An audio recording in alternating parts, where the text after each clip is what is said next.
नमस्कार विद्यार्थियों। तो पिछले वीडियो में हम पढ़ रहे थे कक्षा 9 और आपकी जो भूगोल जो पाठ्य पुस्तक है उसका अध्याय 3 अपवाह तंत्र के बारे में पढ़ रहे थे। अपन पाठ का नाम है अपवाह। तो जैसा कि आपने पढ़ा कि अपवाह क्या है, द्रोणी क्या है, उत्तर भारत की नदियाँ कौन कौन सी हैं, दक्षिण भारत की नदियाँ कौन कौन सी हैं। इसके बाद में भारत में जो अपवाह तंत्र है उसके बारे में आपने पढ़ा कि भारत में हिमालय से निकलने वाली जो नदियाँ जिनको उत्तर भारत की नदियाँ कहा जाता है, इसके अलावा दक्षिण भारत की नदियाँ जिसको प्रायद्वीपीय पठार से निकलने वाली नदियाँ कहा जाता है। फिर आपने हिमालय से निकलने वाली जो 3 नदियाँ हैं मुख्य रूप से, जिसमें सिंधु नदी, इसके बाद में गंगा नदी और जो तीसरे नंबर पर है उस नदी का नाम है ब्रह्मपुत्र नदी। तो पिछले वीडियो में आपने जो सिंधु नदी जो अपवाह तंत्र था उसके बारे में आप पढ़ चुके हो, उसके बारे में आप पढ़ चुके हो पिछले अध्याय में। और अब हम इस वीडियो के अंदर जो हिमालय से निकलने वाली जो दूसरी जो नदी द्रोणी है, जो दूसरा जो अपवाह तंत्र है उसका नाम है गंगा नदी अपवाह तंत्र। इसके बारे में अपना अध्ययन करेंगे। तो क्लास 9 अध्याय 3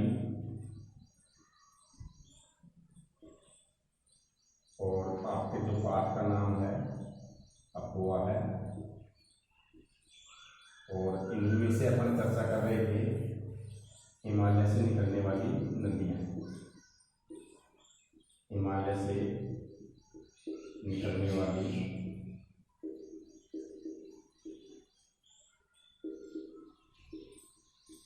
नदियाँ।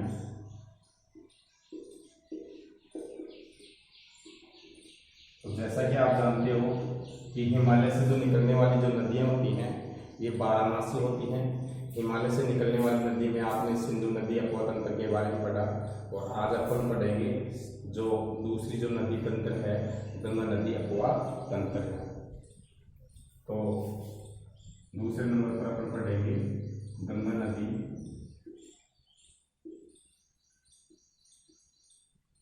अपवाह तंत्र।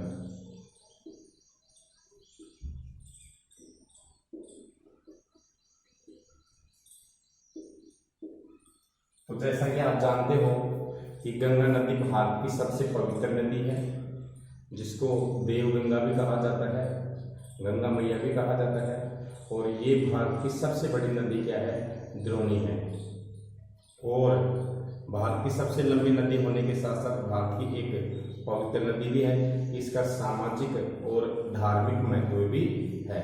तो इस अध्याय में हम जो गंगा नदी अपवाह तंत्र है इसमें पढ़ेंगे अपन कि जो गंगा नदी है वो कहाँ से निकलती है, कितने क्षेत्रफल में बहती है, गंगा नदी की जो सहायक नदियाँ हैं वो कौन कौन सी हैं, कौन कौन सी स्टेटों में किस नाम से जानी जाती है। इसके बाद में जो ये अपने जल का जो विसर्जन है वो कहाँ पर करती है। तो सबसे पहले ये हम चर्चा करते हैं। देखिए गंगा नदी की 2 मुख्य धारा है। देखिए कि गंगा की जो मुख्य धारा है भागीरथी, वो गंगोत्री हिमानी से निकलती है, तथा जो दूसरी जो धारा है इसकी अलकनंदा उत्तराखंड के देवप्रयाग में इससे मिलती है। तो देखिए जो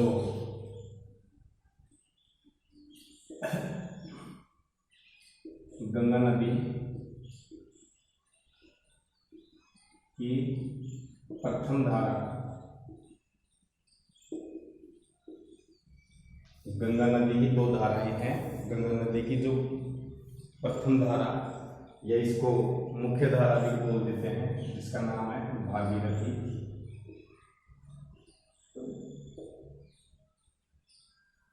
कि गंगा नदी की जो प्रथम धारा है भागीरथी, ये गंगोत्री से निकलती है।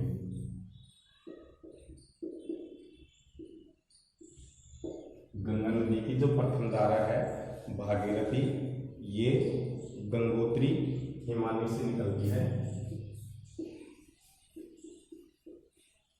गंगोत्री हिमानी से निकलती है।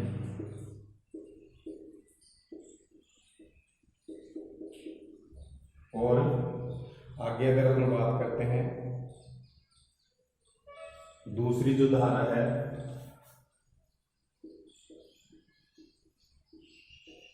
दूसरी धारा जिसका नाम है अलकनंदा, इसकी जो दूसरी धारा है उसका नाम है अलकनंदा, जो उत्तराखंड के देवप्रयाग में, जो उत्तराखंड के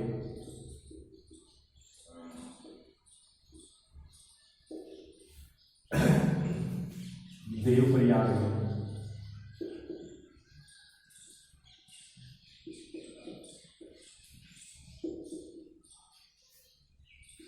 भागीरथी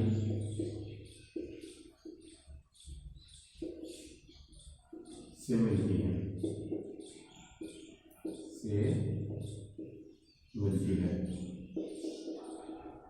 तो देखिए हम बात करते हैं कि जो गंगा नदी है वो दो धाराओं के रूप में, प्रारंभ में जो इसका जो उद्गम है दो धाराओं के रूप में होता है। तो पहली धारा का नाम है भागीरथी और दूसरी धारा का नाम है अलकनंदा।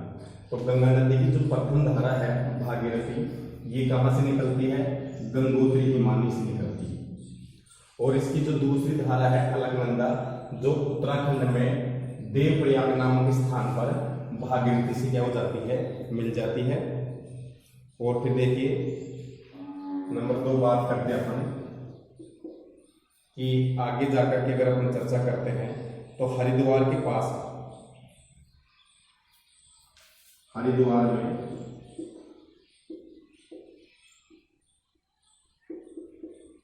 गंगा पर्वतीय, हरिद्वार में गंगा पर्वतीय भाग को छोड़कर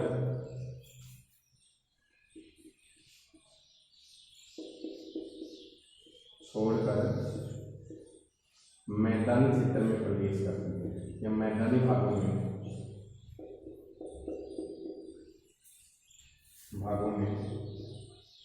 प्रवेश करती है।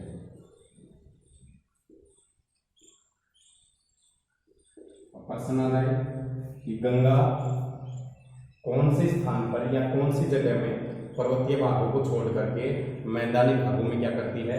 प्रवेश करती है। तो आपका आंसर क्या हो जाएगा? हरिद्वार।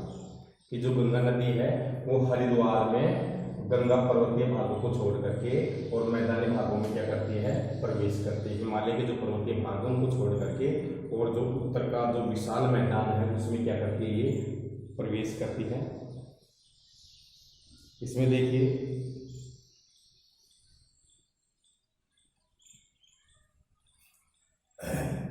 नंबर 3,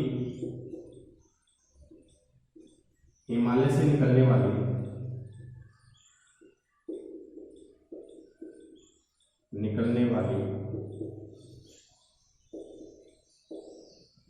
अनेक नदियां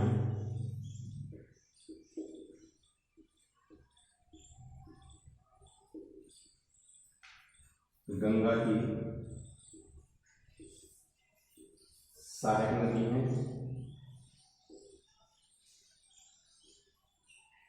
हिमालय से निकलने वाली अनेक नदियां गंगा की क्या है? सहायक नदियां हैं जो गंगा नदी में मिलती हैं। तो गंगा नदी की जो सहायक नदियां हैं वो कौन कौन सी हैं? देखिए यमुना है, यमुना, इसके बाद में हम चर्चा करते हैं घाघरा,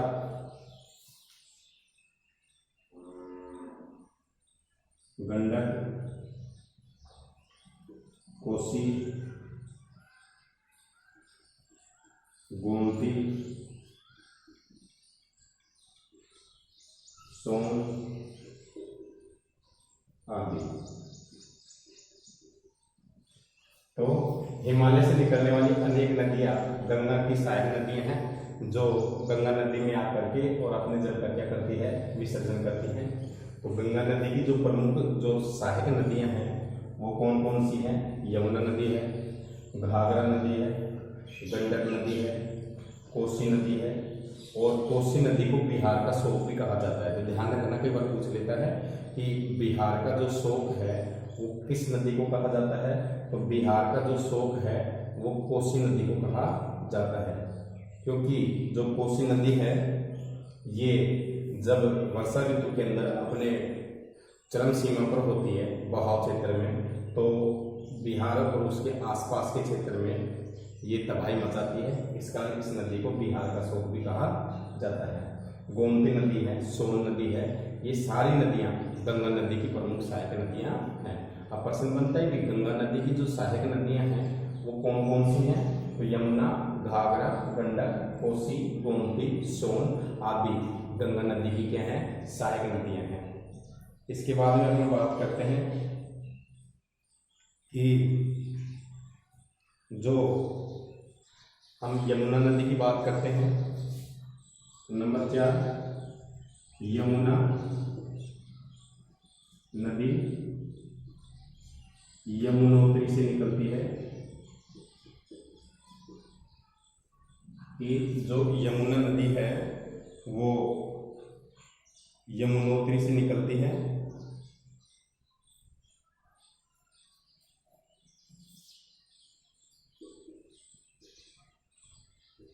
यमुनोत्री से निकलती है, जो गंगा के दाहिने किनारे समांतर बहती है। गंगा के दाहिने किनारे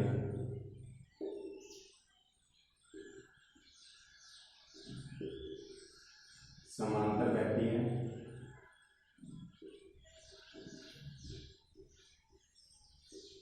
यमुना नदी है वो यमुनोत्री से निकलती है। तो ये ध्यान रखना कि यमुना नदी का जो उद्गम स्थल है वो हिमालय के यमुनोत्री से है और गंगा नदी का जो उद्गम स्थल है वो गंगोत्री से है। और ये नदी है जो गंगा नदी के दाहिने किनारे पर समांतर क्या करती है, बहती है। और इलाहाबाद में ये गंगा में मिल जाती है तथा इलाहाबाद बाद में गंगा में मिल जाती है। इलाहाबाद में गंगा में मिल जाती है। तो कई बार प्रश्न पूछ लेता है, तो गंगा नदी अलकनंदा तो देवप्रयाग में भागीरथी से मिलती है और हरिद्वार में गंगा पर्वतीय भागों को छोड़ करके मैदानी भागों में प्रवेश करती है। यमुना नदी कहाँ से निकलती है? यमुनोत्री से निकलती है और ये गंगा के दाहिने किनारे बहती हुई एक इलाहाबाद है उत्तर प्रदेश के अंदर, और यहाँ आकर के गंगा में क्या हो जाती है, मिल जाती है। इसके बाद देखिए, जो आप एक बार इसको उतार लीजिए, फिर आगे मैं और पढ़ाऊंगा आपको कि गंगा नदी जो अफवाह तंत्र है, एक बार और बोल देता हूँ, तब तक आप इसको उतार लीजिए कि गंगा नदी की जो प्रथम धारा है, दो धाराओं से मिलकर के बनती है गंगा नदी। गंगा नदी की जो प्रथम धारा है भागीरथी है, दूसरी कौन सी है? अलकनंदा है। गंगा नदी की जो प्रथम धारा भागीरथी है, गंगोत्री हिमानी से निकलती है। दूसरी धारा अलकनंदा जो उत्तराखंड के पास देवप्रयाग में भागीरथी से क्या हो जाती है, मिल जाती है और यहाँ गंगा बनती है। हरिद्वार में गंगा पर्वतीय भागों को छोड़ करके मैदानों में क्या करती है, प्रवेश करती है। हिमालय से निकलने वाली अनेक नदियां गंगा की सहायक नदियां हैं। यमुना, घाघरा, गंडक, कोसी, गोमती, सोन आदि नदियां। यमुना नदी है ये यमुनोत्री से निकलती है और गंगा नदी के दाहिने किनारे समांतर बहती हुई इलाहाबाद के निकट ये गंगा में क्या करती है, मिल जाती है। इसके बाद में एक बार आप इसको उतारो।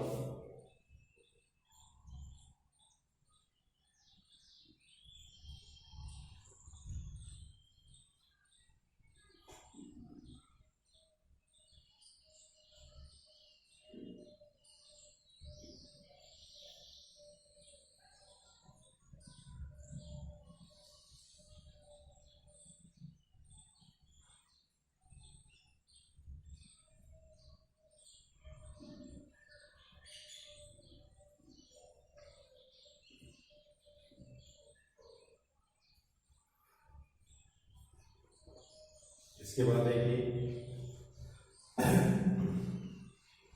नंबर जो 5 है इसमें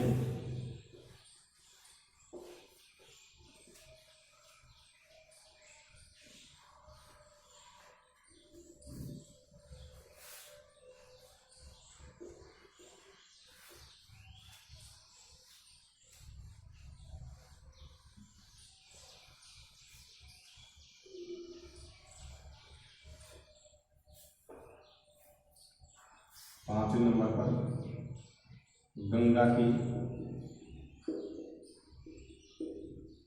सहायक नदियों में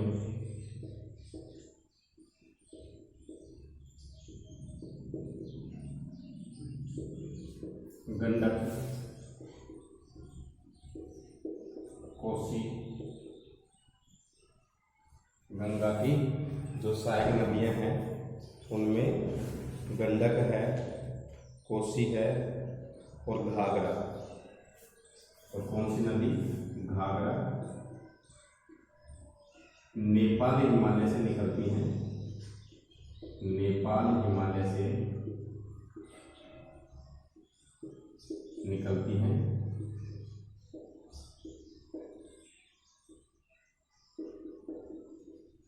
गंगा की जो सहायक नदियां हैं गंडक, कोसी, यमुना के बारे में तो आपको पढ़ चुकी है, यमुनोत्री से निकलती हैं। जो अन्य सहायक नदियां हैं गंडक, कोसी और घाघरा, ये नेपाल हिमालय से निकलती हैं और इनके कारण प्रत्येक वर्ष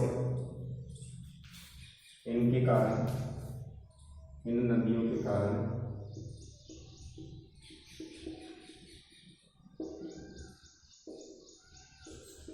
प्रत्येक वर्ष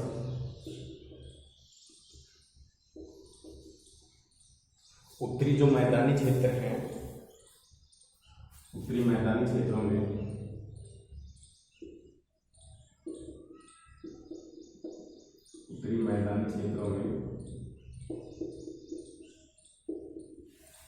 बाढ़ आती है। इनके कारण उत्तरी मैदानी क्षेत्रों में प्रत्येक वर्ष क्या आती है? बाढ़ आती है, जिससे जन और धन का नुकसान होता है, जिससे जन व धन का नुकसान होता है।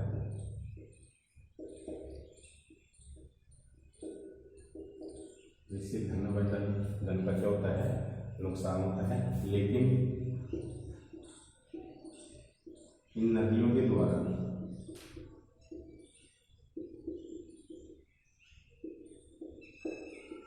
बहाकर लाई गई मिट्टी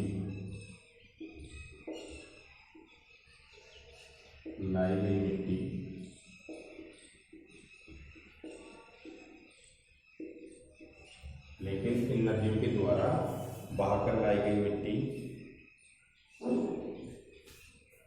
इस क्षेत्र को उपजाऊ बनाती है, इस क्षेत्र को उपजाऊ बनाती है।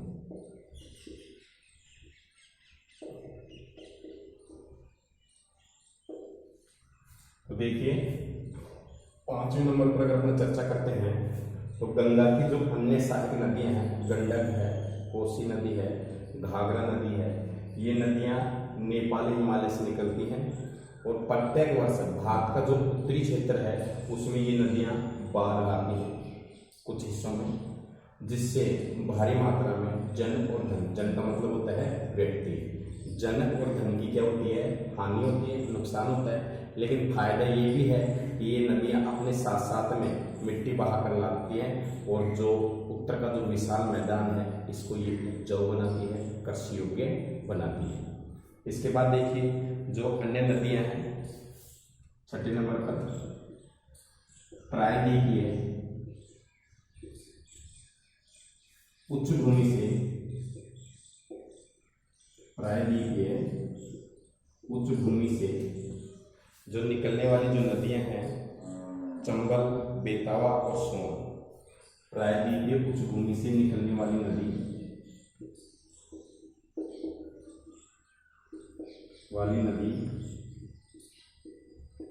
चंबल, बेतवा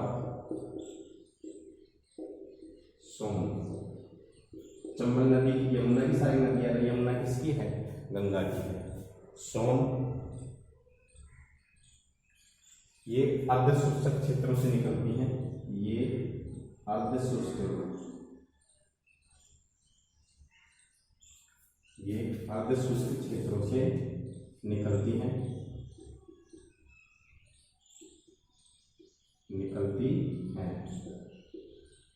ये अर्ध शुष्क क्षेत्रों से क्या करती हैं? निकलती हैं।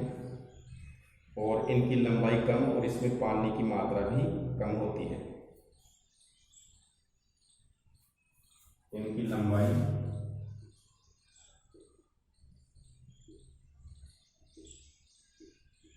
कम और पानी की मात्रा भी कम होती है,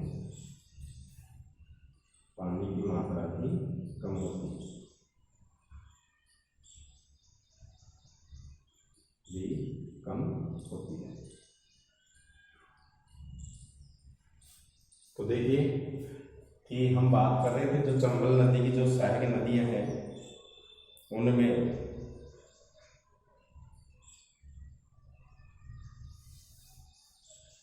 तो देखिए कि जो गंगा नदी की जो सहायक नदियां हैं, यमुनोत्री है, यमुना है, यमुनोत्री से निकलती है। गंगा की जो सहायक नदियां गंडक, कोसी, घाघरा, नेपाल के हिमालय से निकलती हैं। इन नदियों के कारण प्रत्येक वर्ष इस क्षेत्र में बाढ़ आती है, जिससे जनधन के नुकसान होता है, लेकिन इन नदियों के द्वारा लाभ बनाए गए क्षेत्र क्या बनाती है? उपजाऊ बनती है। दूसरी ओर गंगा नदी की जो अन्य सहायक नदियां हैं जिनमें हम चर्चा करते हैं, चंबल है, बेतवा है, सोन नदी है, ये प्रायद्वीपीय उच्च भूमि से निकलती हैं और अर्ध शुष्क क्षेत्र जिसको बोलते हैं, जहाँ वर्षा क्या होती है? कम होती है, न बराबर होती है, वहां से निकलती हैं। और इन नदियों की लंबाई भी कम होती है, इनमें पानी की मात्रा भी क्या होती है? कम होती है। तो आप कमेंट में मेरे बताएं कि चंबल, बेतवा और सोन ये नदी गंगा में कहाँ आकर के मिलती है। तो ये जरूर बताना है आपको कि ये नदियाँ गंगा में कैसे मिलती हैं। जैसे चंबल नदी का उदाहरण बताया मैंने कि चंबल नदी है, ये यमुना में मिलती है। किस में मिलती है? यमुना में। और फिर यमुना किस में मिलती है? इलाहाबाद के निकट गंगा में मिल जाती है। इसी प्रकार से आपको बताना है बेतवा और सोन नदी कहाँ कहाँ करके मिलती है। इसके बाद देखिए जो 7वें नंबर पर है, इन नदियों की जल के बाद, इन नदियों की जल मिल जाने के बाद, इन नदियों का जल मिल जाने के बाद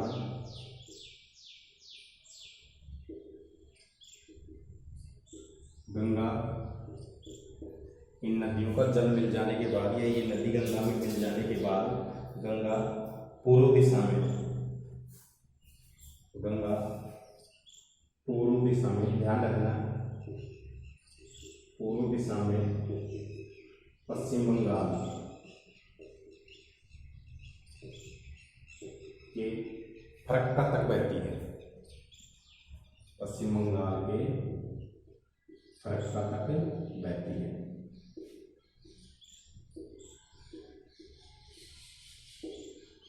ये ध्यान रखना, पूर्व दिशा में पश्चिम बंगाल जो राज्य है वहां की फरक्का तक क्या करती है? ये बहती है।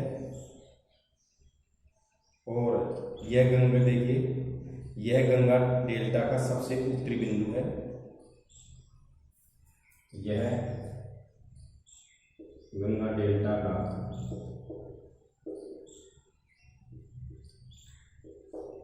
सबसे उत्तरी बिंदु है। उत्तर दिशा में सबसे उत्तरी क्या है? बिंदु है। यह गंगा डेल्टा का सबसे उत्तरी क्या है? बिंदु है। इसके बाद देखिए कि ये आगे हम बात करते हैं, तो एक बार आप इसको उतार लीजिए। इसके बाद में फिर आपको और पढ़ाएंगे कि देखिए कि गंगा की जो सहायक नदियां हैं, गंडक, कोसी, घाघरा, नेपाल के हिमालय से निकलती हैं। इन नदियों के कारण प्रत्येक वर्ष उत्तरी मैदानी क्षेत्र में बाढ़ आती है, जनधन की हानि होती है, लेकिन ये नदियां अपने साथ मिट्टी पाकर लाती हैं जो इस क्षेत्र को क्या बनाती है? उपजाऊ बनाती है। प्रायद्वीपीय उच्चभूमि से निकलने वाली चंबल नदी है, बेतवा नदी है, सोन नदी है, ये उच्चभूमि या अर्ध शुष्क क्षेत्रों से निकलती हैं। इनकी लंबाई भी कम होती है और इनमें जल मात्रा भी क्या होती है, कम होती है।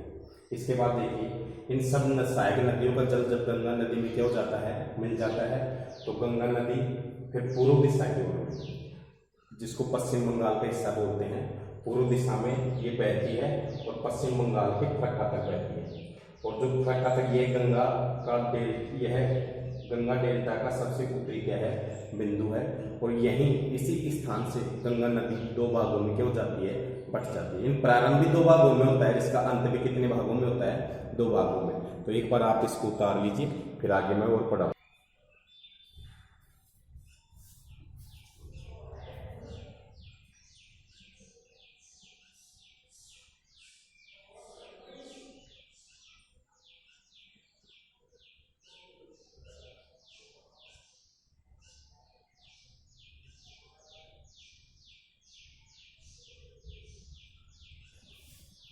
उतार लिया होगा, तो देखिए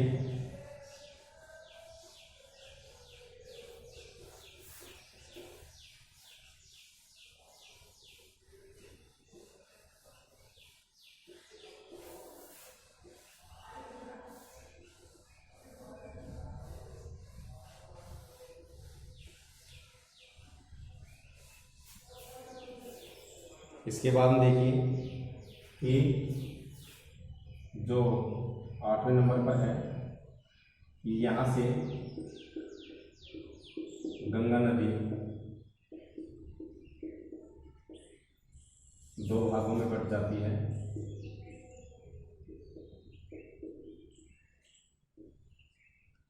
यहाँ से जो गंगा नदी है दो भागों में बट जाती है।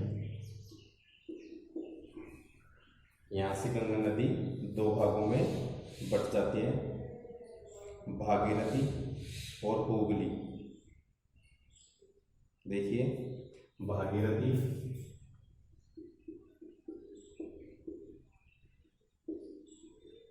व हुगली, भागीरथी व हुगली। और फिर इसमें देखिए, जो गंगा नदी जो फरक्का है पश्चिम बंगाल में, यहाँ से दो भाग, हुगली और भागीरथी। और देखिए, जो इसकी एक वितरिका है, जो इसकी एक वितरिका है,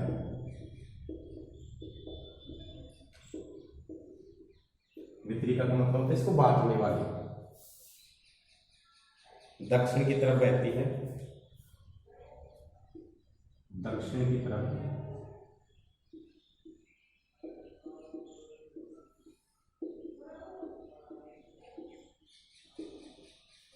दक्षिण की तरफ बहती है तथा डेल्टा के मैदान से होते हुए, डेल्टा के मैदान से होते हुए,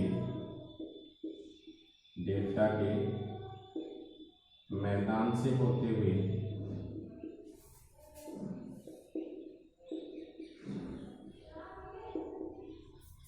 बंगाल की खाड़ी में गिर जाती है, बंगाल की खाड़ी में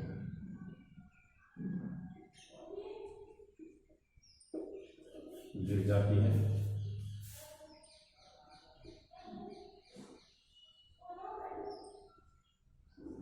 तो देखिए कि जो बाद में गंगा नदी अपनी सहायक नदियों के साथ में जब जल मिल जाता है तो पूर्व की ओर बहती है और पश्चिम बंगाल के फरक्का तक बहती है।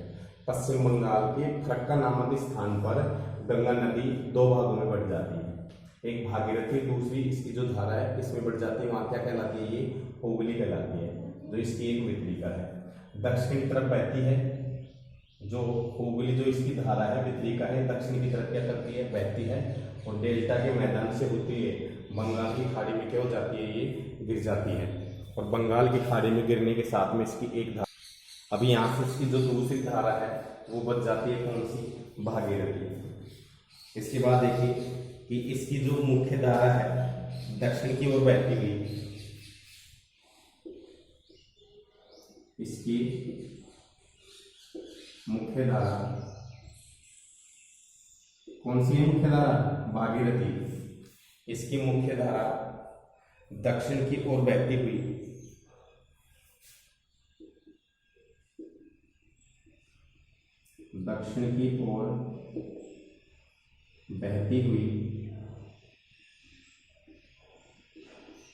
बांग्लादेश तक जाती है।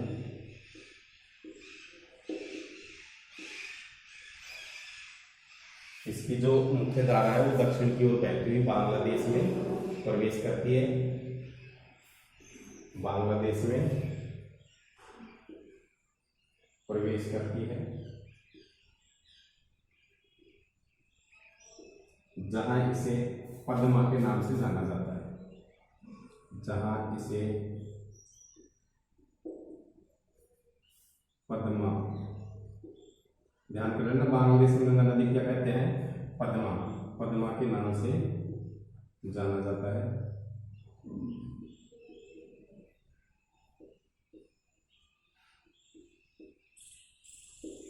जहां इसे पद्मा के नाम से जाना जाता है। फिर देखिए, और यहीं पर ब्रह्मपुत्र नदी इसमें आकर क्या हो जाती है? मिल जाती है। यहीं पर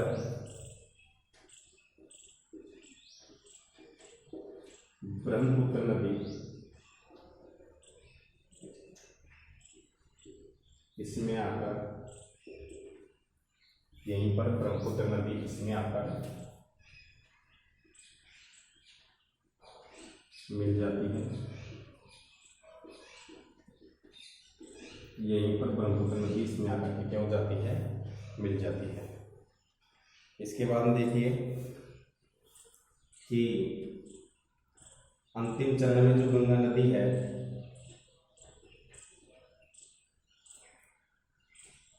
गंगा नदी है और ब्रह्मपुत्र नदी समुद्र में क्या हो जाती है? विलीन होने से पहले मेघना के नाम से जानी जाती है। अंत में गंगा व ब्रह्मपुत्र नदी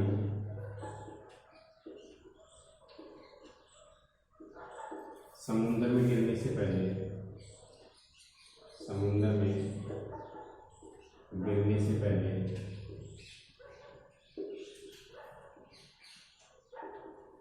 यहीं पर अंत में, जब लास्ट में गंगा नदी और ब्रह्मपुत्र नदी समुद्र में गिरने से पहले मेघना के नाम से जानी जाती है। मेघना के नाम से जानी जाती है।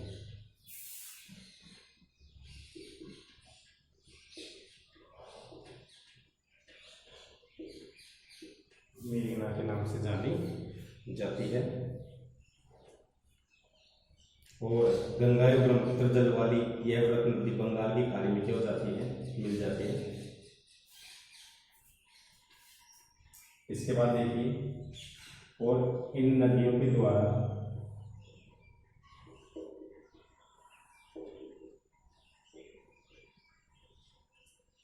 एक डेल्टा का निर्माण होता है। डेल्टा का निर्माण होता है।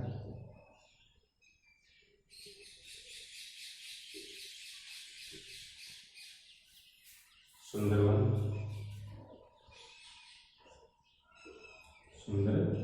डेल्टा, जो विश्व का सबसे बड़ा डेल्टा है, जो विश्व का सबसे बड़ा डेल्टा है, जो विश्व का सबसे बड़ा डेल्टा है। और अंत में जो गंगा नदी है वो बंगाल की खाड़ी में गिर जाती है।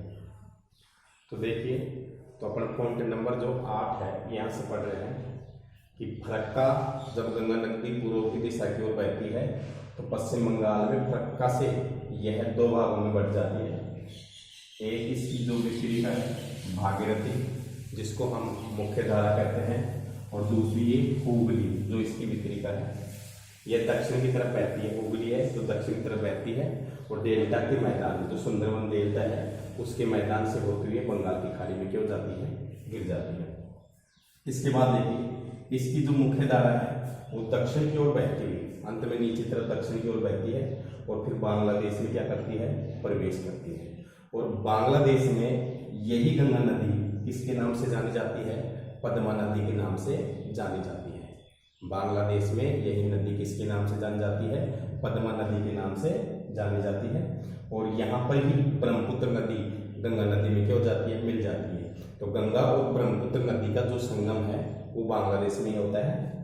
और अंत में गंगा और ब्रह्मपुत्र जो नदी है समुद्र में गिरने से पहले यानी बंगाल की खाड़ी में गिरने से पहले ये मेघना के नाम से जानी जाती है। अंडरलाइन कर लेना कि ब्रह्मपुत्र नदी और गंगा नदी समुद्र में विलीन होने से पहले या समुद्र में गिरने से पहले किस नाम से जानी जाती है, मेघना के नाम से जानी जाती है।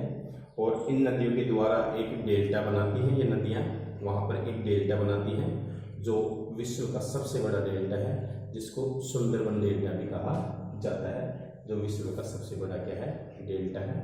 तो आप जो ये गंगा नदी जो अपवा तंत्र है इसको अच्छी तरह से आप समझ गए होंगे। फिर भी हम मानचित्र के द्वारा इसको और अच्छी तरह से क्या कर सकते हैं, अपन समझ सकते हैं। तो एक बार आप इसको उतार लीजिए।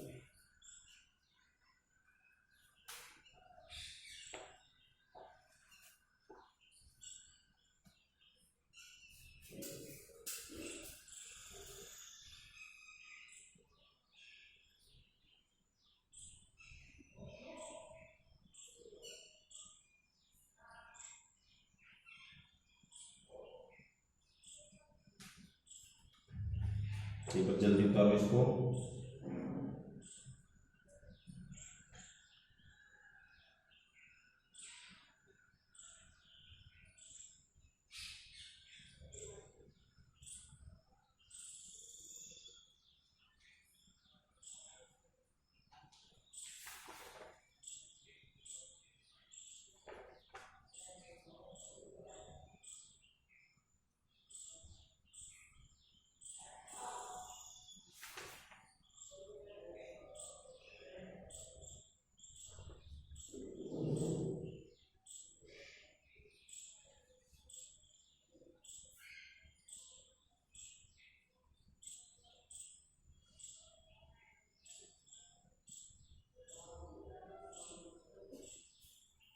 देखिए इसको हम मैप द्वारा भी समझ सकते हैं और आप मानचित्र पर विशेष ध्यान दिया करो।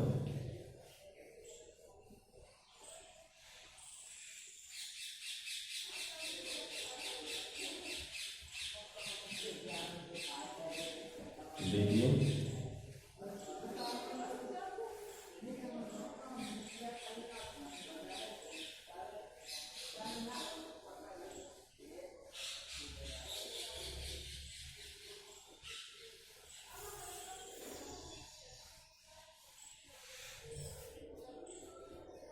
तो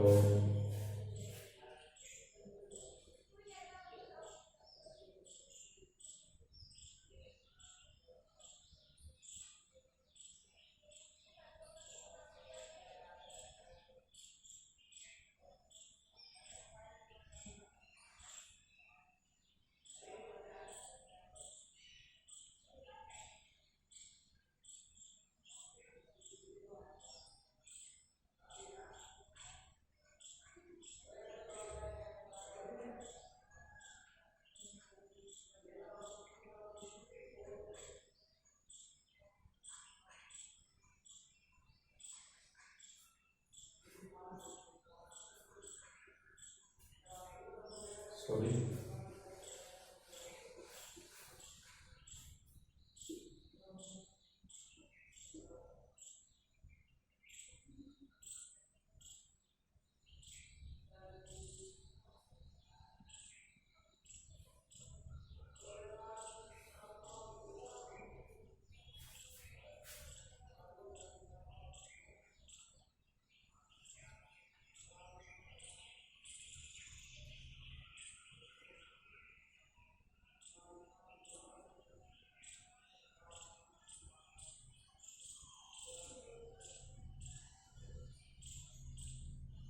तो बंगाल की खाड़ी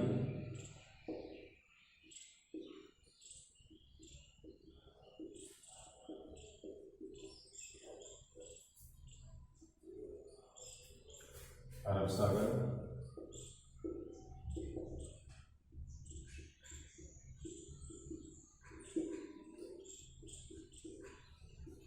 और ये नीचे हो गया हिंद महासागर, हिंद महासागर। देखिए बेटे, तो हम चर्चा कर रहे थे कि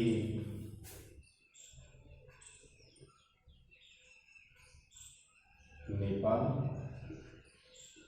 और ये हो गया भूटान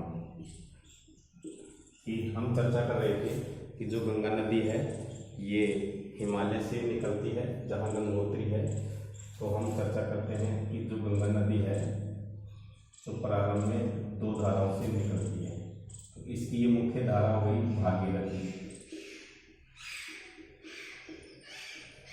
और ये इसकी दूसरी धारा हुई अलकनंदा।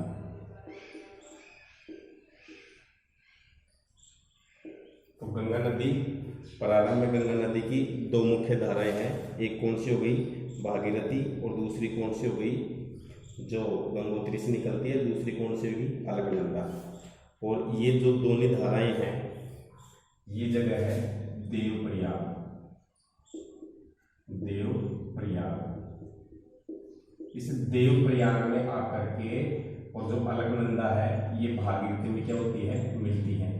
और यहीं से जो ये गंगा नदी है ये बहती है, यहीं से ये गंगा नदी क्या होती है, बहती है। और ये गंगा नदी यहाँ तक बहती और यहाँ के बाद में ये फिर हरिद्वार के पास में, हरिद्वार के पास में ये मैदानी भागों में क्या करती है, प्रवेश करती है। फिर हम बात करते हैं कि यहीं पर जो गंगा नदी की जो आगे वाली जो नदी है जिसकी अपन चर्चा कर रहे थे, गंगा नदी की जो सहायक नदी है जिसको अपन बोल रहे थे यमुना नदी, ये यमुनोत्री से निकलती है। गंगा की जो सहायक नदियां हैं यमुना, ये निकलती है यमुनोत्री से। तो ये है यमुनोत्री,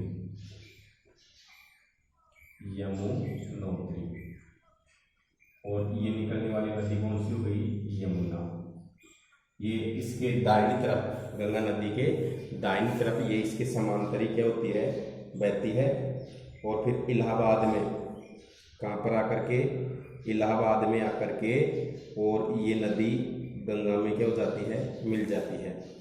इसके बाद देखिए ये प्रायद्वीपीय पठार से निकलने वाली ये कौन सी हो गई, चंबल नदी।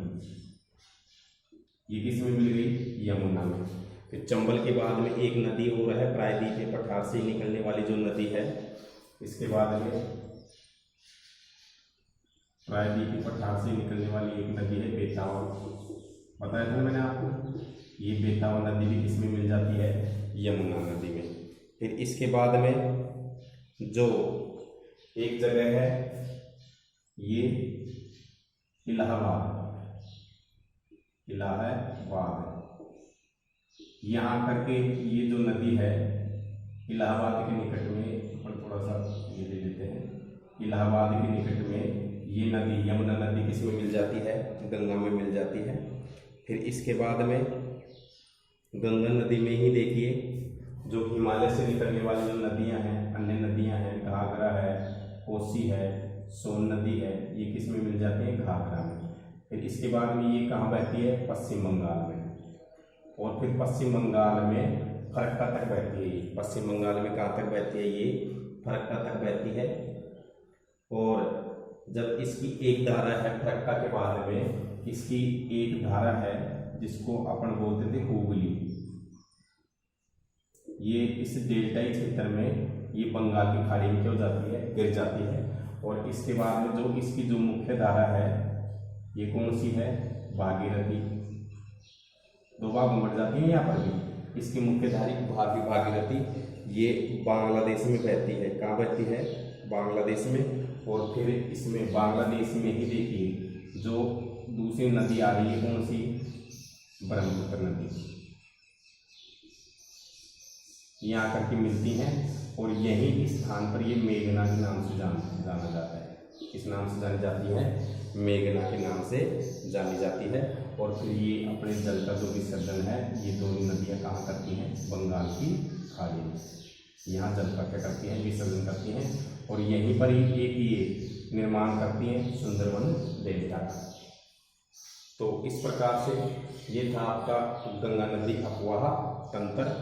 इसके बाद में एक बार आप मैप को देख लीजिए कि प्रारंभ में गंगा नदी की दो धाराएं होगी, भागीरथी और अलकनंदा।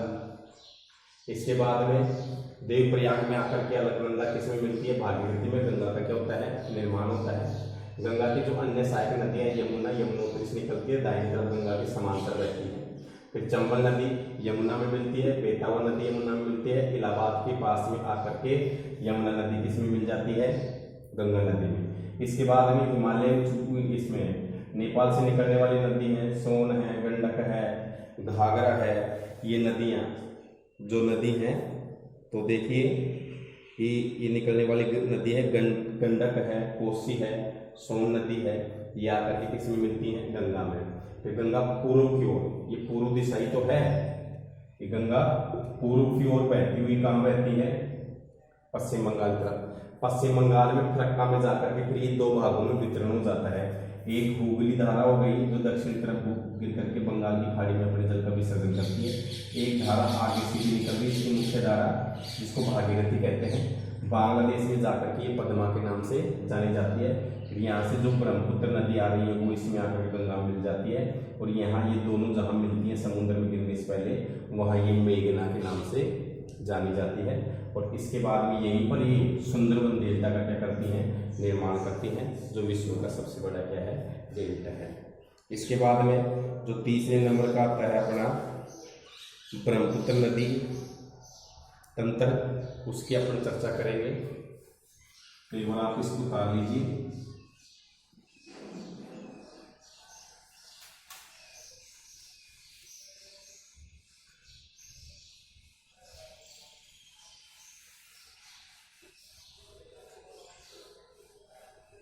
जो हिमालय से निकलने वाली जो तीसरी नदी है वो है ब्रह्मपुत्र नदी, जिसके बारे में अपन चर्चा करेंगे।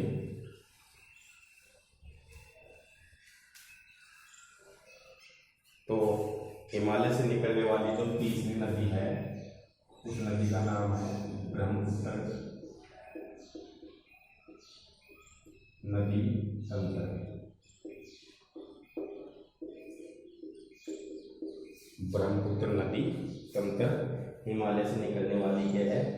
तीसरी नदी है। देखिए जो ब्रह्मपुत्र नदी है तो सबसे पहले की नंबर 1 ब्रह्मपुत्र नदी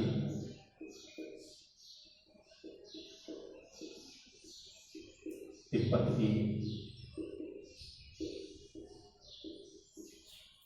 मानसरोवर झील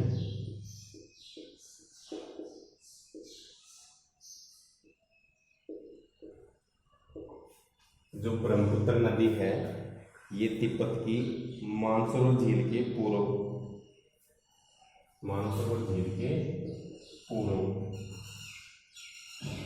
वह तो केवल पूछ लेता है कि ब्रह्मपुत्र नदी का उद्गम स्थल कहाँ से है? तो ब्रह्मपुत्र नदी का जो उद्गम स्थल है वो तिब्बत की मानसरोवर झील के पूर्व से है तथा सिंधु और सतलज नदी के स्रोतों के काफी नजदीक से है। सिंधु व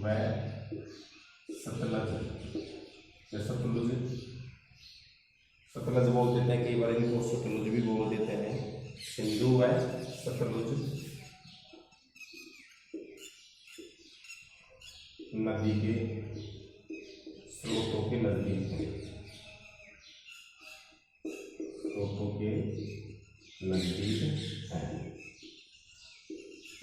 अब बात आती है कि ब्रह्मपुत्र नदी का जो उद्गम स्थल है वो कहाँ से है? तो ब्रह्मपुत्र नदी का जो उद्गम स्थल है वो तिब्बत की मानसरोवर झील के पूर्व में, और जहाँ से देखिए सिंधु नदी आप पढ़ चुके हो कि जहाँ से सिंधु नदी और सतलुज नदी का जो नदी के जो स्रोत हैं उनकी नजदीक है, सिंधु और सतलुज नदी के स्रोतों की क्या है? नजदीक से है। इसके बाद में अगर चर्चा करते हैं अपन,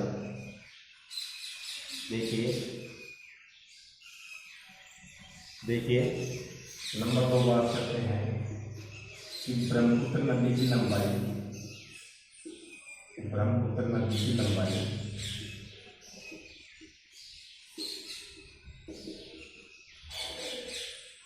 की बात करते हैं अपन। ब्रह्मपुत्र नदी की लंबाई सिंधु नदी से अधिक है, सिंधु नदी से अधिक है, लेकिन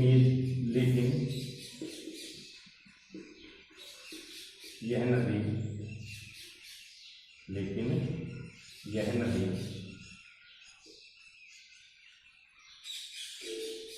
ज्यादातर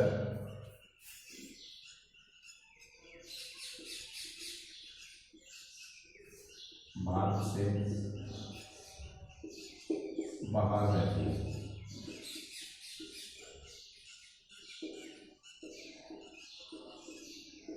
आगे चर्चा करते हैं कि ब्रह्मपुत्र नदी की जो लंबाई है वो सिंधु नदी से तो क्या है, ज्यादा है, लेकिन इसका अधिकतर जो हिस्सा है वो भारत के बाहर क्या है, स्थित है, और यह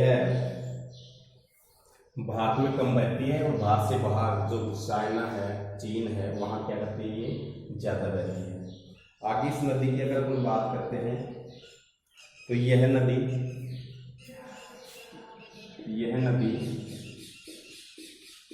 हिमालय के समांतर, जो हिमालय पर्वत श्रृंखला है, हिमालय के समांतर पूर्व की ओर बहती है, पूर्व की ओर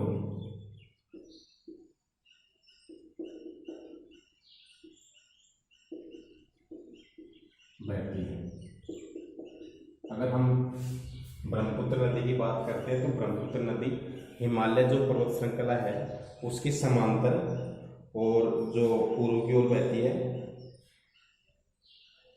और एक देखिए नामचा एक 12वां शिखर है, नामचा 12वां शिखर एक पर्वत चोटी है।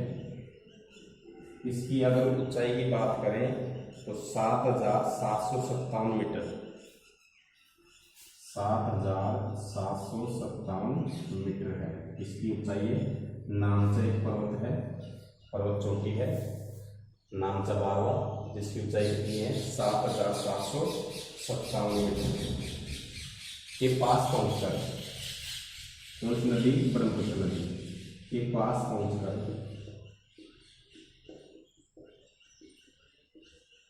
के पास पहुंचकर जो ब्रह्मपुत्र नदी है ये अंग्रेजी में यू अक्षर जैसा मोड़ बनाकर, अंग्रेजी के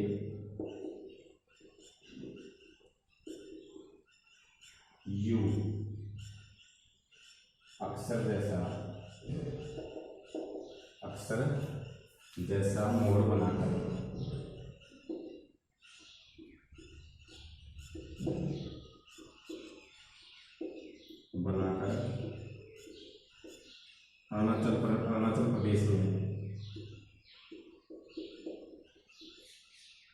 अरुणाचल प्रदेश में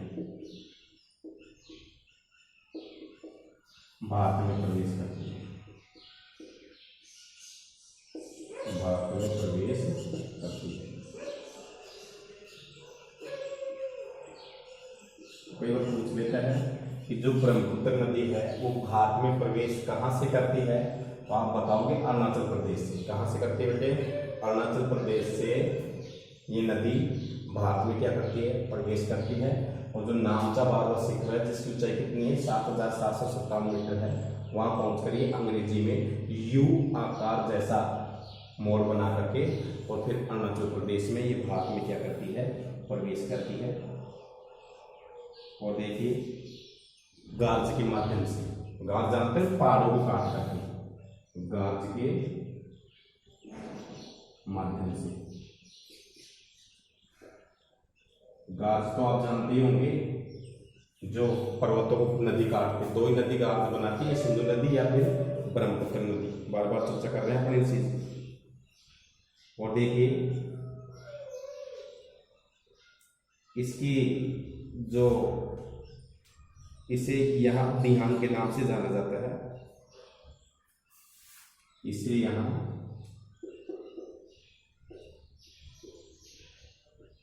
दिहांग, इसे यहाँ किस नाम से जाना जाता है? अरुणाचल प्रदेश के अंदर इस नदी को दिहांग के नाम से जाना जाता है, दिहांग के नाम से।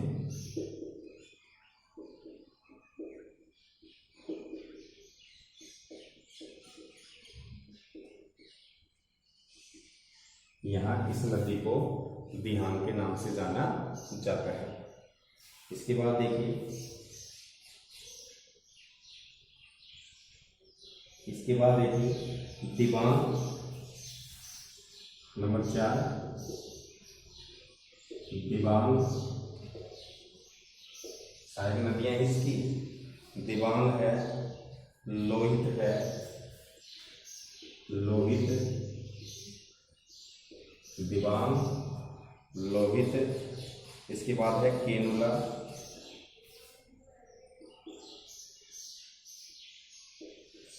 दिबांग है, लोहित है, केनुला है, और दूसरी सहायक नदियां मिलकर केनुला आदि सहायक नदियां मिलकर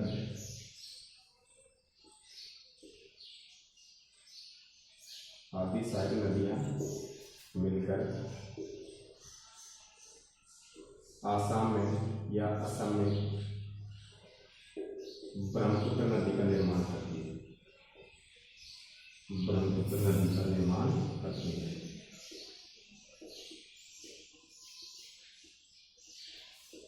यहाँ से नदी ब्रह्मपुत्र के नाम से जानी जाती है। तो ब्रह्मपुत्र नदी की सहायक नदियां कौन कौन सी हैं? दिबांग, लोहित और केनुला। इसके बाद देखिए,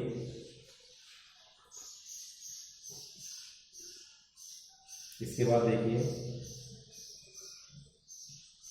जो आगे हम चर्चा करते हैं, असम में ब्रह्मपुत्र अनेक धाराओं में बहकर एक गुम्फित नदी के रूप में बहती है और बहुत से नदी द्वीपों का निर्माण करती है। तो यहाँ तक आप एक बार उतार लीजिए, एक बार वो पढ़ा देता हूँ मैं कि ब्रह्मपुत्र नदी तिब्बत की जो मानसरोवर झील है उसके पूर्व में और सिंधु और सतलज नदी के जो स्रोत हैं उनके नज़दीक से ये नदी का उद्गम क्या है, स्थल है। ये नदी वहाँ से क्या करती है, निकलती है। ब्रह्मपुत्र नदी की जो लंबाई है सिंधु नदी से क्या है, ज़्यादा है, लेकिन यह नदी ज़्यादातर भारत के बाहर ही बहती है, भारत में ये कम बहती है। और यह नदी है जो हिमालय के समांतर पूर्व की ओर बहती है। इसके बाद हम देखिए एक स्थान है नामचा बारवा शिखर पर्वत, जो चोटी है इसकी ऊंचाई 7,700 मीटर के पास पहुंचकर ये अंग्रेजी में यू आकृति का, यू अक्षर का एक मोड़ या घुमाव बनाती है और फिर वहीं से ये अरुणाचल प्रदेश में भारत में क्या करती है, प्रवेश करती है। जैसे ही अरुणाचल प्रदेश में जो ब्रह्मपुत्र नदी है ये अरुणाचल प्रदेश में गाज के माध्यम से भारत में प्रवेश करती है, इसे यहाँ दिहांग के नाम से जाना जाता है। किस नाम से जाना जाता है, दिहांग। तो अरुणाचल प्रदेश में ब्रह्मपुत्र नदी को क्या कहते हैं, दिहांग। इसके बाद में देखिए अलग अलग क्षेत्रों में अलग अलग नाम से भी जानी जाती है, मैं बताऊंगा आपको। ऐसे ही देखिए बांग्लादेश में इसको जमुना बोलते हैं, क्या बोलते हैं, जमुना। इसके बाद में चीन में इसको यारलूंग बोलते हैं, तिब्बत में इस नदी को सांगपो कहते हैं। तो अलग अलग क्षेत्रों में नदी अलग अलग नाम से जानी जाती है। अरुणाचल प्रदेश में दिहांग, असम में इसको फिर ब्रह्मपुत्र नदी कहा जाता है। तो दिबांग, लोहित, केनुला आदि सहायक नदियां मिलकर के असम में ब्रह्मपुत्र नदी का क्या करती हैं, निर्माण करती है। तो एक बार आप इसको उतारो जल्दी सी, फिर इसके बाद में आगे और पढ़ाएंगे आपको।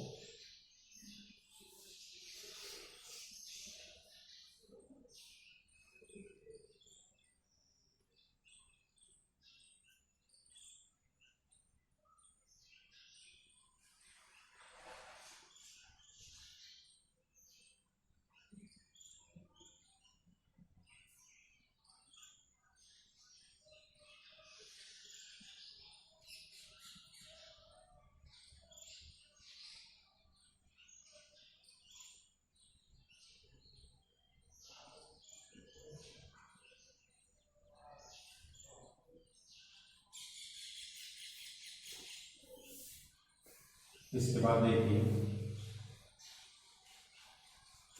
5वें नंबर की बात करते हैं।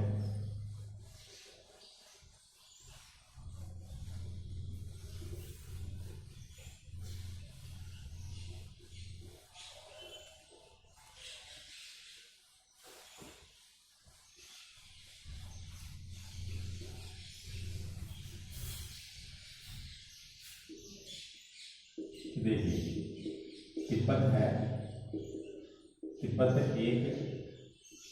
तिब्बत की बात करते हैं तो तिब्बत एक शीत एवं शुष्क क्षेत्र है। तिब्बत एक शीत एवं शुष्क क्षेत्र है। आप जानते हो सबसे ज्यादा ठंड रहती है क्षेत्र है। यहाँ इस नदी में जल एवं सिल्ट की मात्रा बहुत कम होती है। तिब्बत एक शीत एवं शुष्क क्षेत्र है जहाँ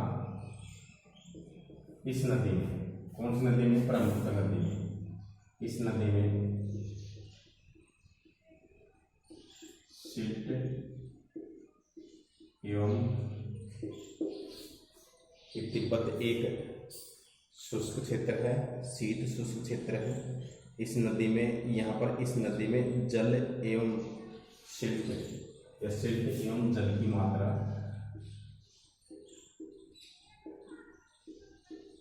कम होती है,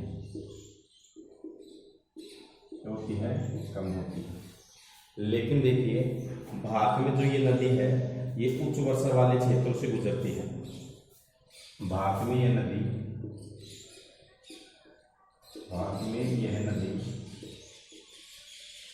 उच्च वर्षा वाले, जहाँ सबसे अधिक वर्षा होती है, पूर्व में तो होती है मेघालय वगैरह, उच्च वर्षा वाले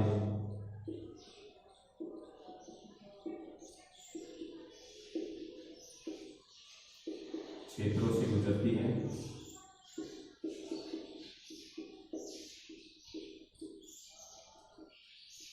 जहाँ जल व सिल्ट की मात्रा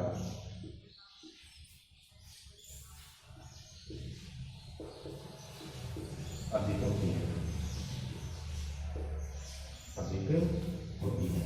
तो तिब्बत में यहाँ आपको आ गया होगा समझ में। देखिए कि जब ये नदी तिब्बत में बहती है तो तिब्बत की जो जलवायु है वो कैसी है, शीत है और शुष्क क्षेत्र है। तो वहां पर इस नदी में जल की मात्रा भी क्या है, कम है, और जो सिल्ट की मात्रा है, रेत की मात्रा है, वो भी क्या है, कम होती है। लेकिन भारत के अंदर जो ब्रह्मपुत्र नदी है ये उच्च वर्षा वाले क्षेत्रों से बहती है। पूर्व में तो आप जानते हो जो सप्त राज्य हैं, मेघालय, असम है, मेघालय, अरुणाचल प्रदेश है, नागालैंड है, त्रिपुरा है। तो यहाँ सबसे ज्यादा बारिश होती है, वहां से ये नदी गुजरती है, और जहाँ जल व सिल्ट की मात्रा क्या होती है, अधिक होती है। इसके बाद में बात करते हैं कि असम में, 6 नंबर पर, कि असम में ब्रह्मपुत्र नदी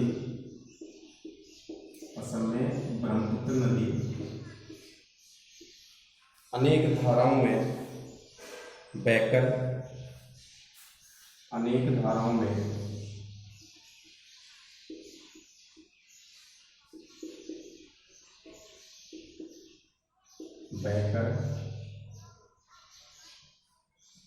असम में जो ये नदी है ब्रह्मपुत्र नदी, ये अनेक धाराओं में बहकर एक गुम्फित नदी का रूप ले लेती है। गुम्फित का मतलब, गुम्फित नदी का,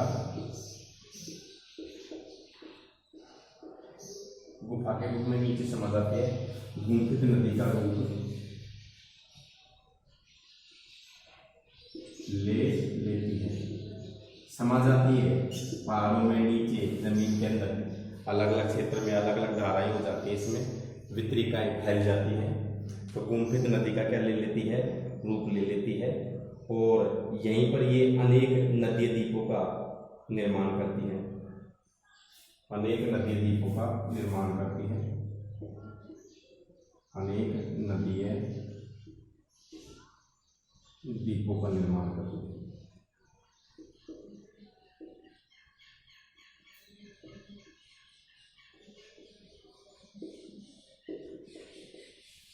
तो विश्व का जो सबसे बड़ा जो नदीय द्वीप है वो है माजुली, जो भी ब्रह्मपुत्र नदी के द्वारा बनाया गया है। माजुली जीके क्वेश्चन में विश्व का सबसे बड़ा द्वीप कौन सा है? माजुली, जो ब्रह्मपुत्र नदी में स्थित है। अनेक नदी द्वीपों का क्या करती है? निर्माण करती है। और देखिए वर्षा ऋतु में ये नदी असम और बांग्लादेश में, वर्षा ऋतु में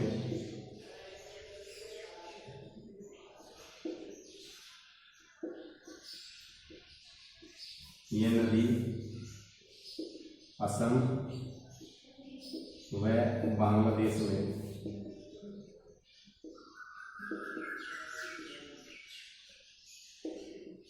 काफी नुकसान पहुंचाती है। बाढ़ के द्वारा काफी नुकसान पहुंचाती है।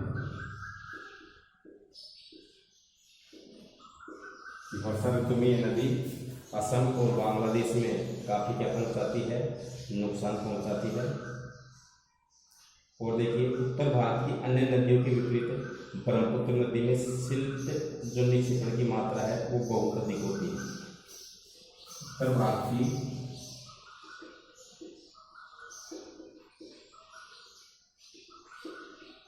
नदियों की तुलना में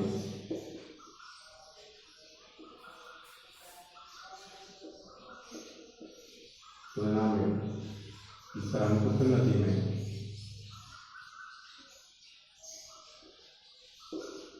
सिल्ट व निक्षेपणों की मात्रा अधिक होती है।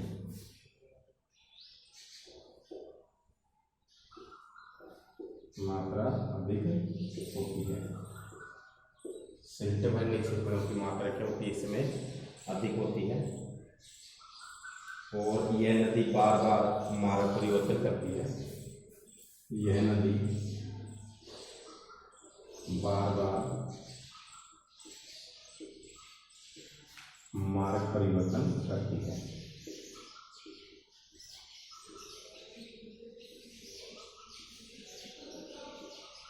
यह नदी बार बार मार्ग क्या करती है? परिवर्तित करती है। परिवर्तन करती है, बदलती है। तो देखिए 5वें नंबर पर अपन पढ़ रहे हैं कि जब ये नदी असम के अंदर बहती है तो इस नदी को किस नाम से जाना जाता है? ये आपको पता ही है, ये दिहांग कहलाती है। और ये असम में आकर के इसमें अनेक जो इसकी जो सहायक नदियां हैं वो इसमें मिल जाती हैं, तो ये ब्रह्मपुत्र नदी का रूप ले लेती है। तिब्बत में ये शुष्क क्षेत्र है जहाँ इस नदी में जल की मात्रा और सिल्ट की मात्रा कम पाई जाती है। लेकिन भारत में ये नदी वर्षा वाले क्षेत्रों से, उच्च वर्षा जहाँ ज्यादा वर्षा होती है उन क्षेत्रों से गुजरती है जहाँ जल व सिल्ट की मात्रा इसमें क्या होती है? अधिक होती है। असम में ब्रह्मपुत्र नदी ये अनेक धाराओं में बहकर के गुम्फित हो जाती है, अलग अलग धाराओं में क्या हो जाती है? ये फैल जाती है। और यहाँ पर ये अनेक नदी द्वीपों का क्या करती है? निर्माण करती है। जैसे कि आपको पता भी होगा कि विश्व का सबसे बड़ा जो नदी द्वीप है वो कौन सा है? माजुली, वो भी ब्रह्मपुत्र नदी में स्थित है। वर्षा ऋतु में ये नदी असम और बांग्लादेश के जो क्षेत्र हैं उसमें ये बाढ़ के द्वारा काफी नुकसान पहुंचाती है।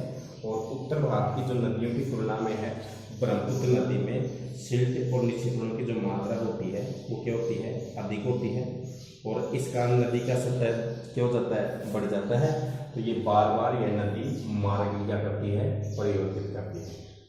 तो आप एक बार यहाँ इसको उतारो। इसके बाद में मैं कुछ है मैप के द्वारा आपको बताइए और क्या है। देखिए 2-3 क्वेश्चन बन रहे हैं यहाँ से, वो भी आपको बताइए। एक बार आप उतार लीजिए इसको।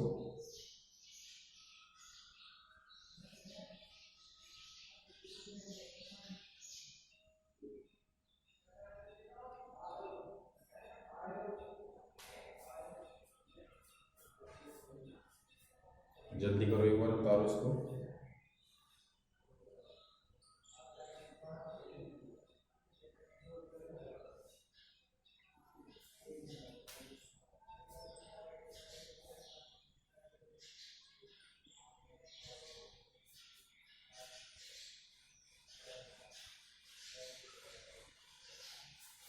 बाद कुछ जीके क्वेश्चन से इसी में ही, तो वो भी आप बताओगे।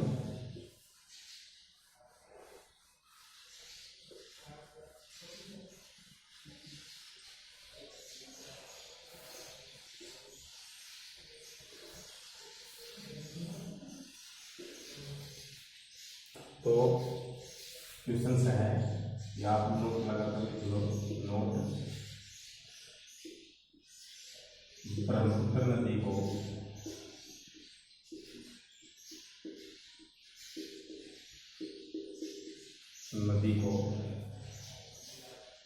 देखिए, जो तिब्बत है, तिब्बत में इस नदी को कहते हैं सांगपो।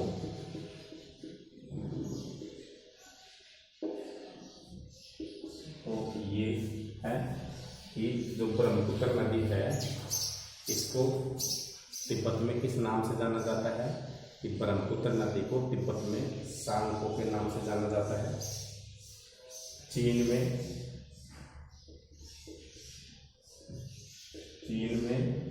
इसे ब्रह्मपुत्र नदी को चीन में इसे यारलुंग कहा जाता है। यारलुंग। तो चीन में इस नदी को क्या कहा जाता है? यारलुंग। और अगर बात करते हैं बांग्लादेश में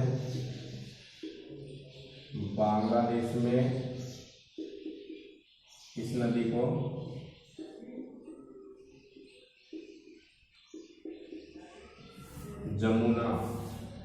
यमुना तो भारत में, और बांग्लादेश में इसी नदी को क्या बोलते हैं?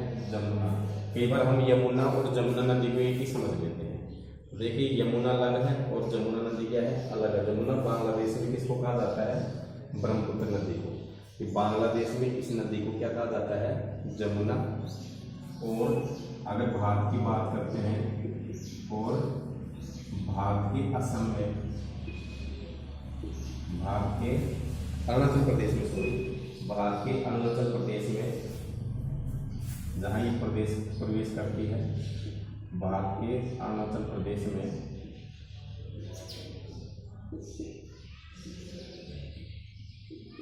इसको, भारत का जो अरुणाचल प्रदेश है वहाँ इसको दिहांग के नाम से जाना जाता है। दिहांग।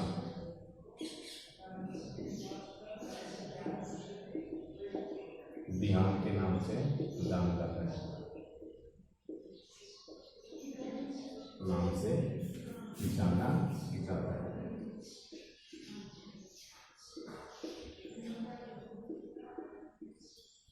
देखिए कि ये जीके के क्वेश्चन है कि ब्रह्मपुत्र नदी है, इसको तिब्बत में क्या कहा जाता है? इसको सांगपो।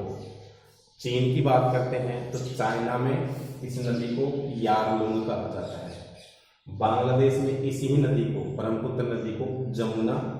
और इसके बाद में अगर बात करते हैं तो भारत के अरुणाचल प्रदेश में इस नदी को दिहांग कहा जाता है। क्या कहा जाता है? दिहांग के नाम से जाना जाता है। एक और है कि विश्व का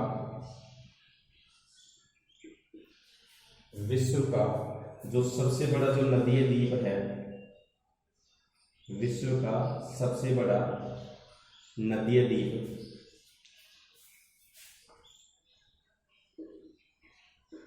सबसे बड़ा नदीय द्वीप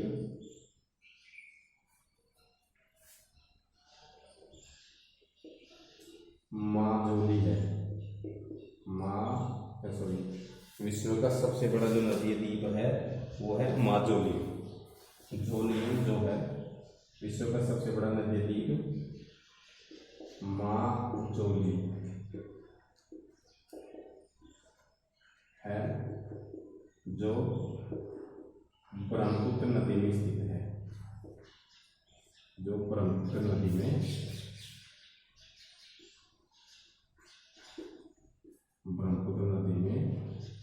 स्थित है। तो देखिए, तो विश्व का जो सबसे बड़ा जो नदीय द्वीप है वो कौन सा है? माजुली है। तो मैंने बताया ना कि असम में ये नदी है जो अनेक धाराओं में क्यों जाती है? बढ़ जाती है, और बढ़ने के बाद में ये एक प्रकार से गुम्फित नदी के रूप में क्या करती है? बहती है, और वहाँ ये नदी द्वीपों का निर्माण करती है। तो वहीं विश्व का सबसे बड़ा नदी द्वीप है कौन सा? माजुली, जो कि ब्रह्मपुत्र नदी में क्या है? स्थित है। तो इस प्रकार से कुछ क्वेश्चंस बन रहे इससे, तो आप एक बार इसको उतार लो, मैं रिवाइज कर देता हूँ कि ब्रह्मपुत्र नदी को तिब्बत में शाम को, चीन में यालुंग, बांग्लादेश में जमुना कहते हैं। भारत के अरुणाचल प्रदेश में इस नदी को दिहांग के नाम से जाना जाता है, और असम के अंदर इसी नदी को क्या कहा जाता है? असम इस नदी को ब्रह्मपुत्र नदी कहा जाता है। विश्व का सबसे बड़ा जो नदी द्वीप है माजुली, वो ब्रह्मपुत्र नदी में ही क्या है? स्थित है। तो विश्व का सबसे बड़ा जो नदी द्वीप है तो कौन सा है? माजुली है। और कहाँ स्थित है ये माजुली? तो ये ब्रह्मपुत्र नदी में क्या है? स्थित है। इसके बाद देखिए कि हम मैप के माध्यम से भी इसको समझ सकते हैं कि जो ब्रह्मपुत्र नदी है वो किस किस प्रकार से बहती है।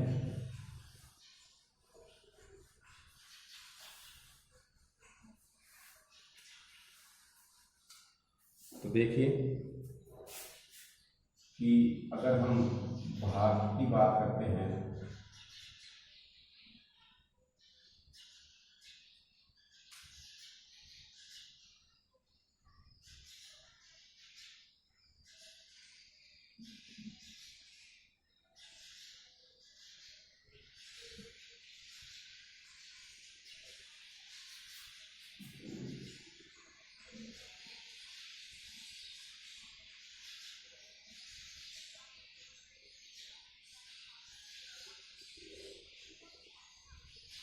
तो ये अरब सागर,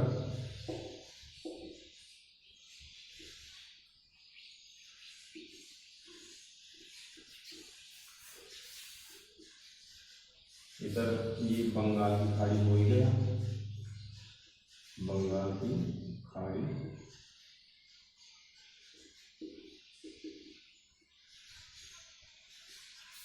हिंद महासागर,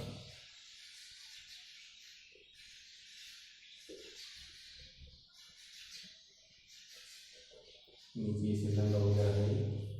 तो देखिए अब बात करते हैं अपन, तो नेपाल और ये क्या है? भूटान।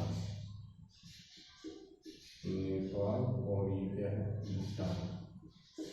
अब देखिए अगर इसकी बात करते हैं तो इस नदी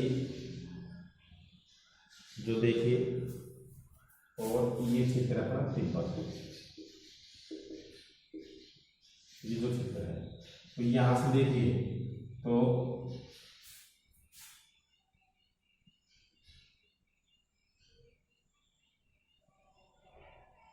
देखिए बेटे, सबसे पहले आपने पढ़ा कि जो ब्रह्मपुत्र नदी का जो उद्गम स्थल है वो तिब्बत के निकट मानसरोवर झील के पूर्व से है। तो मानसरोवर झील है, ये है मानसरोवर झील, मानसरोवर झील।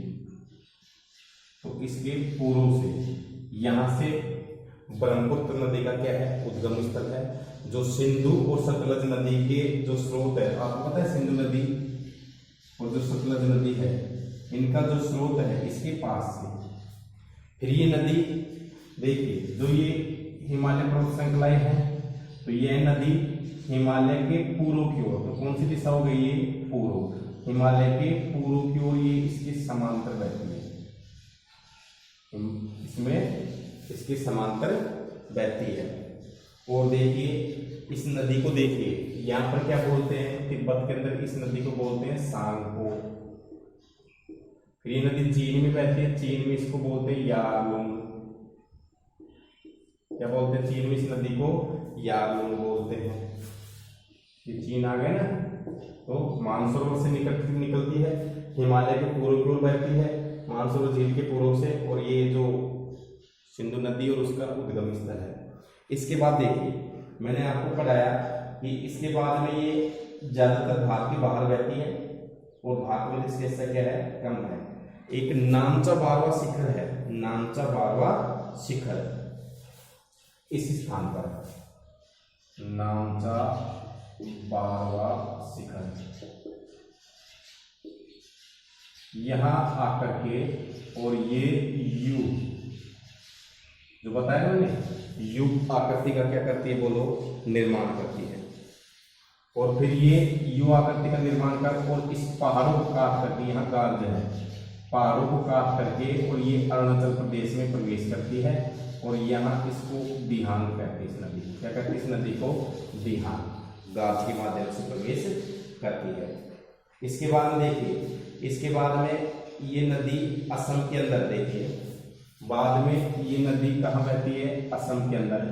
असम के अंदर इसमें दूसरी नदी, इसकी जो अन्य सहायक नदियां हैं, यहाँ से इस नदी का रूप हो जाता है ब्रह्मपुत्र नदी। कौन सी नदी, ब्रह्मपुत्र नदी कहलाती है। और फिर इस नदी, ये देखिए ब्रह्मपुत्र नदी हो करके, और फिर ये नदी बांग्लादेश में, ये नदी ये बांग्लादेश है, बांग्लादेश, यहाँ इस नदी को जमुना बोलते हैं। क्या बोलते हैं, जमुना। और फिर अंत में ये अपना जल किस में गिरा देती है, बंगाल की खाड़ी में गिरा देती है। और यहाँ से किसके साथ डेल्टा बनाती है, ये आपको पता ही है, गंगा नदी के साथ में। तो इस प्रकार से ये है ब्रह्मपुत्र नदी जो तंत्र है वो है। तो हिमालय से निकलने वाली जो नदियाँ हैं, जो 3 महत्वपूर्ण नदियाँ हैं, गंगा नदी, ब्रह्मपुत्र नदी, और इसके बाद में आपने पढ़ा जो सिंधु नदी। अगले वीडियो में हम कल पढ़ेंगे जो प्रायद्वीपीय भाग से निकलने वाली जो अन्य नदियां हैं उनके बारे में अपना अध्ययन करेंगे। नर्मदा नदी है, तापी नदी है, इसके बाद में गोदावरी है, कृष्णा है, इनके बारे में। फिर भारत की जो अन्य झील हैं उनके बारे में हम अध्ययन करेंगे।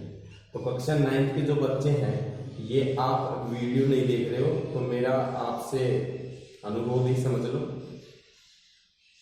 ठीक है। तो रेगुलर वीडियो देखें ताकि आपको जीके क्वेश्चंस भी याद हों और आप कुछ समझोगे। क्योंकि कोरोना काल है, कोरोना काल में ऑफलाइन जो क्लास है वो आपकी नहीं हो पा रही है। जब भी कभी गवर्नमेंट के आदेश होंगे तब आपकी रेगुलर क्लास लगेगी। तब तक आप ज़्यादा से ज़्यादा पढ़ाई में क्या दें, ध्यान दें। और जो बच्चे वीडियो को अगर सब्सक्राइब नहीं करें हैं तो वो बच्चे वीडियो को क्या करें, सब्सक्राइब कर लें, ताकि कोई भी नया वीडियो डाला जाता है तो आपको तुरंत उसकी जो मैसेज है वो आपको प्राप्त हो जाए। और आप मेरी आपसे अपेक्षा है कि आप रेगुलरिटी और नियमितता बनाए रखें ताकि आपकी जो पढ़ाई है वो सुचारू रूप से क्या रहे, जारी रहे। धन्यवाद।